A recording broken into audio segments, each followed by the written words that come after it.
Alaikum future bureaucrats, how are you? Hope you are all good in best of health. Now today's topic is physical, cognitive, social and emotional development. कि एक person जो है वो किस तरह physically mature होता है, उसकी सोचने समझने की सलाहियत वक्त के साथ साथ किस तरह अप बिल्ड होती है, सोशली वो किस तरह इवॉल्व करता है और इमोशनली उसकी डेवलपमेंट किस तरह होती है. Physical development is the physical growth from birth to adulthood and development of both gross and fine motor control of body. यानी बॉडी के जो हमारे कंट्रोल में चीज़ें होती हैं वो भी, उसकी मूवमेंट भी, और जो हमारे कंट्रोल में नहीं होती उसकी भी डेवलपमेंट किस तरह होती है फिजिकली वक्त के साथ साथ. जैसे ही हम पैदा होते हैं तो तब हमारी ग्रोथ का जो है वो अमल शुरू हो जाता है और एक ख़ास हद तक, एक ख़ास लिमिट तक जो है वो हम ग्रो करते रहते हैं. स्टेजेस ऑफ चाइल्ड डेवलपमेंट कितनी हैं? टोटली 6 स्टेजेस हैं. First is prenatal and pre birth, यानी जब बच्चा अभी पैदा नहीं हुआ, ठीक है, लेकिन वो इस दुनिया के अंदर उसका वजूद जो है वो आ गया, हमें पता चल गया है कि वो इस दुनिया के अंदर उसका कुछ वजूद है. यानी पैदा होने से पहले पहले जितनी उसकी स्टेज है, जैसे प्री नेटल स्टेज और प्री बर्थ स्टेज हम कहेंगे, फ्रॉम कंसेप्शन टू बर्थ, जब एक मदर कंसीव करती है तब से लेके उसकी प्रेगनेंसी का जितना टाइम पीरियड होता है उसे यही टाइम पीरियड बोलते हैं. तो ये सबसे पहली स्टेज है डेवलपमेंट की. फिर है इन्फेंट स्टेज. इन्फेंट स्टेज क्या है कि जब एक बच्चा पैदा हो गया तब से लेके 3 साल तक उसकी जो बिल्कुल बचपने की उम्र है 3 साल की, वो इन्फेंट स्टेज. उसके बाद है चाइल्डहुड स्टेज. नेक्स्ट स्टेज है जी चाइल्डहुड स्टेज. इसमें प्री चाइल्ड स्टेज होती है, अर्ली चाइल्डहुड स्टेज होती है और लेट चाइल्डहुड स्टेज है. डिफरेंट इसकी स्टेजेस की एजेस जो हैं वो यहाँ पे मेंशन है. 4 to 6 years, 7 to 9 years and 10 to 12 years respectively. ठीक है. उसके बाद फोर्थ स्टेज है एडोलसेंस. एडोलसेंस जो एज है उसमें प्यूबर्टी भी शामिल होती है और मिडलर्टी भी शामिल होती है. ठीक है. 13 से 19 ईयर्स का स्पैन होता है. फिर एडल्सेंस के बाद अडल्टहुड स्टार्ट हो जाती है 20 से 55 ईयर्स तक. ये बलूगत के बाद की एज होती है. और फिर 55 ईयर्स के बाद जो है वो आपकी ओल्ड एज स्टार्ट हो जाती है किसी पर्सन की. और जितनी भी इंसान की ग्रोथ है, चाहे वो कोग्निटिव डेवलपमेंट है, फिजिकल डेवलपमेंट है, सोशल डेवलपमेंट है या इमोशनल डेवलपमेंट है, जितनी भी है वो अडल्टहुड एज के अंदर तकरीबन कंप्लीट हो जाती है. बल्कि 80% जो है वो डोलसेंस में ही कंप्लीट हो जाती है. बाकी जो है वो फिर लाइफ एक्सपीरियंसेस, सोशल, इमोशनल और कोग्निटिव जो है वो डेवलपमेंट होती रहती है 55 ईयर्स तक. उसके बाद कोई भी डेवलपमेंट का चांस नहीं होता. ठीक है. ओल्ड एज में किसी भी किस्म की, चाहे वो आपका कोई कंसेप्ट है, कोई आपकी सोशलिज्म है, ठीक है, कोई आपकी इंटरेक्शन है, कोग्निशन है, कुछ भी चेंज नहीं होता 55 ईयर्स के बाद.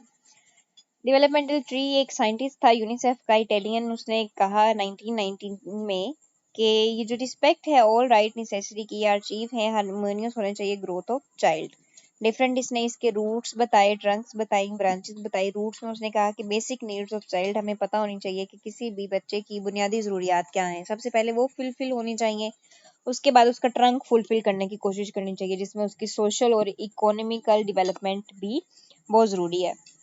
और लास्ट पे स्टेप आता है ब्रांचेस का. वो डिफरेंट बच्चों का डिफरेंट कल्चर से होने की वजह से, डिफरेंट जो है वो लोगों की बिलोंगिंग की वजह से डिफरेंट होती रहती है और ये कॉम्प्लीमेंट्री है. ठीक है. सबको नहीं मिलती लेकिन ज़रूरी है. लेकिन ज़रूरी अगर सबको ना भी मिले तो हमें कोशिश करनी चाहिए कि हम उसको ट्रंक और रूट्स को लाजमी तौर पे फुलफिल करें. और ब्रांचेस जो है वो फिर जहाँ तक हो सके उसे भी फुलफिल करने की कोशिश करें. लेकिन ट्रंक और रूट तो हर बच्चे की जो है वो फुलफिल होनी चाहिए, ताकि कल को जब वो ओल्ड एज में जाए तो वो एक अच्छा इंसान हो. ब्रांचेस में सारी चीज़ें शामिल हैं: एजुकेशन, इक्वलिटी, राइट्स, इंफॉर्मेशन, उसका इन्वायरमेंट, बच्चे का पीस, रिस्पेक्ट, उसकी identity, culture, participation, art, play, ये सारी चीज़ें शामिल हैं.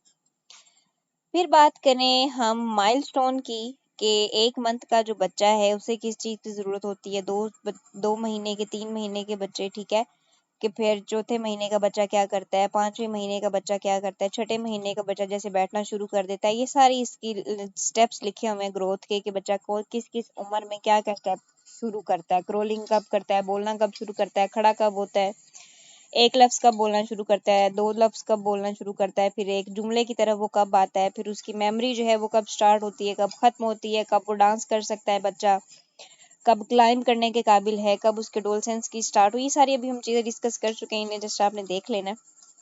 फिर हम बात करेंगे एडोलसेंस की, कि एडोलसेंस में बॉडी जो है वो फैट और मसल्स के ऊपर सारी डिपेंड कर रही होती है. तो यहाँ पे हम अपना वेट गेन भी कर सकते हैं, लूज भी कर सकते हैं एडोलसेंस की एज में, ठीक है। बचपन में ये जो है वो पॉसिबल नहीं हो पाता कि हम अपने वेट को कंट्रोल कर सकें, चाहे वो एक बच्चा मोटा है या फिर पतला है। लेकिन एडोलसेंस पे आके हम अपने बॉडी के ऊपर काम करके वेट गेन भी कर सकते हैं, लूज भी कर सकते हैं, ठीक है। ये डेवलपमेंट की जो है एक अच्छी प्यूबर्टी चेंजेस की भी एक एज होती है एडोलसेंस, जिसमें मेलनेस और फीमेलनेस के कैरेक्टरिस्टिक भी एक बंदे के अंदर अपीयर होना शुरू हो जाते हैं, ठीक है। बॉयज में आपको पता है टेस्टिस, सीरोटम, पब्लिक हेयर डेवलप होते हैं, प्यूबिक हेयर्स आते हैं, टोलनेस उनकी होती है, पेल्विस पे भी ग्रो होता है उनका, ठीक है। और ये सारी चीजें शामिल है, जैसे आवाज भारी होती है, ये सारी चीजें लड़कों के कैरेक्टरिस्टिक। लड़कियों की क्या है कि ब्रेस्ट साइज इंक्रीज होता है, ठीक है, पब्लिक हेयर डेवलपमेंट होते हैं उनके, प्यूबिक हेयर्स, टोलरनेस, मिनिस्टर साइकिल, ये सारी चीजें शामिल हैं।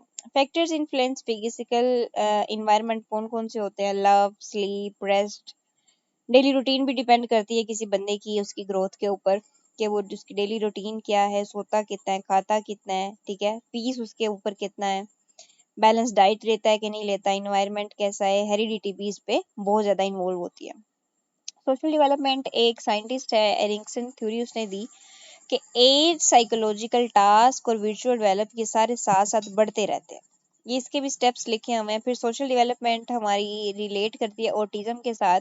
ऑटिज्म बेसिकली क्या है कि individual could experience social and emotional development, के एक बंदा हमने उसे आज़ाद छोड़ दिया तो उसने कोई चीज़ एक्सपीरियंस की, तो अब उसको एक्सपीरियंस करने के बाद उसे अंदाजा हुआ कि ये चीज़ मेरे लिए अच्छी थी या बुरी थी, तो ये ऑटिज्म है। इसे सोशल डेवलपमेंट भी बोलते हैं कि जितनी ज़्यादा हमारी लोगों के साथ इंटरेक्शन होती है उतने ज़्यादा हमारे एक्सपीरियंसेस बढ़ते हैं और हमारी मेंटलिटी भी उतनी ज़्यादा ग्रो करती जाती है।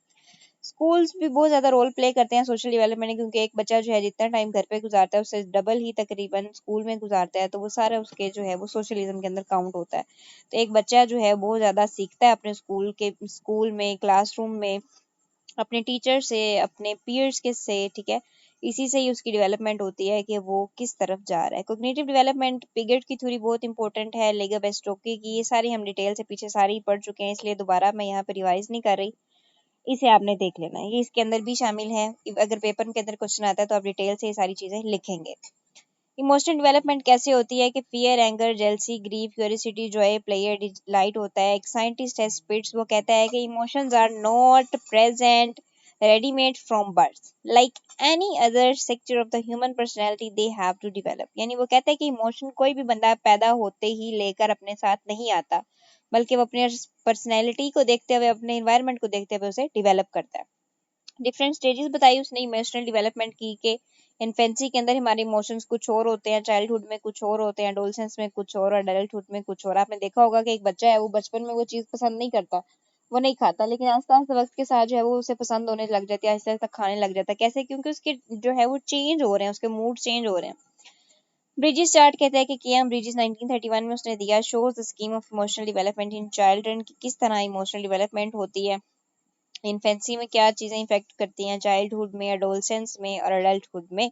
यहाँ पे ओल्ड एज को इसलिए डिस्कस नहीं किया गया, आपको पहले ही बताया है कि ओल्ड एज शामिल नहीं होती हमारी किसी भी तरह की डेवलपमेंट, चाहे वो मोरल है या इमोरल डेवलपमेंट है। मोरल डेवलपमेंट की थ्योरी है कोलबर्ग की, वो कहता है कि मोरल रीजनिंग जो है वो बहुत ज्यादा इंपॉर्टेंट रोल प्ले करती है हमारी प्री कन्वेंशनल, कन्वेंशनल और पोस्ट कन्वेंशन मेटाबॉलिज्म के अंदर, अपग्रेडेशन के अंदर। 5 मेन कैरेक्टरिस्टिक्स हैं साइकोलॉजिकल टेस्ट के: objectivity, reliability, validity, norms and practicability. ये IQ जितने भी टेस्ट हैं ये सारे इसी के ऊपर डिपेंड करते हैं, 5 वेरिएबल्स के ऊपर, जिससे किसी भी इंसान की जो है वो हम चेक कर सकते हैं कि इसका मेंटल लेवल कितना अपग्रेड है और इसे कितनी ज़्यादा जो है वो पॉलिश की ज़रूरत है। नेक्स्ट पॉइंट है आइटम एनालिसिस, ये डिटेल से इंशाल्लाह हम नेक्स्ट वीडियो में करेंगे। ये आप वीडियो को यहाँ पे कहीं पे भी पॉज करके देख सकते हैं, जहाँ से आपको जो पॉइंट समझ में ना आए कमेंट सेक्शन में भी पूछ सकते हैं।